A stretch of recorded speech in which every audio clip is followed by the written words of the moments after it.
बेटियां। किसी समय की बात है, एक गांव में एक पति पत्नी रहते थे और उनकी एक बेटी थी। कुछ साल बाद उसकी बेटी बड़ी हो गई और पिता ने अपनी बेटी की सगाई करवाई। लड़का बड़े अच्छे घर से था तो पिता बहुत खुश हुए। लड़के और लड़के के माता पिता का स्वभाव बड़ा अच्छा था तो पिता के सिर से बड़ा बोझ उतर गया। एक दिन शादी से पहले लड़के वालों ने लड़की के पिता को खाने पे बुलाया। पिता की तबीयत ठीक नहीं थी, फिर भी वह ना न कह सके। लड़के वालों ने बड़े ही आदर सत्कार से उनका स्वागत किया। फिर लड़की के पिता के लिए चाय आई। शुगर की वजह से लड़की के पिता को चीनी वाली चाय से दूर रहने को कहा गया था, लेकिन लड़की के होने वाली ससुराल घर में थे तो चुप रहकर चाय हाथ में ले ली। चाय की पहली चुस्की लेते ही वो चौंक से गए। चाय में चीनी बिल्कुल ही नहीं थी। वो सोच में पड़ गए कि ये लोग भी हमारे जैसी ही चाय पीते हैं। दोपहर में खाना खाया, वो भी बिल्कुल उनके घर जैसा। दोपहर में आराम करने के लिए 2 तकिए, पतली चादर।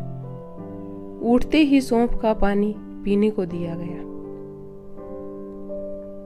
वहां से विदा लेते समय उनसे रहा नहीं गया तो पूछ बैठे, मुझे क्या खाना है, क्या पीना है, मेरी सेहत के लिए क्या अच्छा है, ये सब आपको कैसे पता?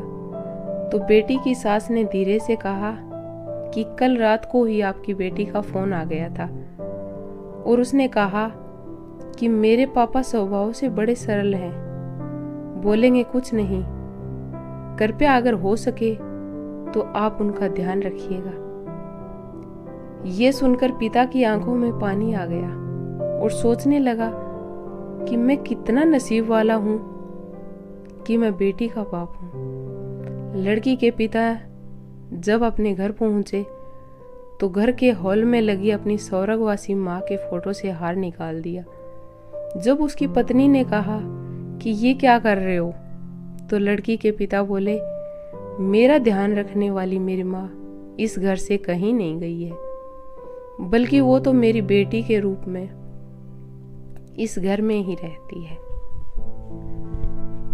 और फिर पिता की आंखों से आंसू झलक गए और वो रो पड़े। किसी ने सच ही कहा है, एक मीठी सी मुस्कान है बेटी।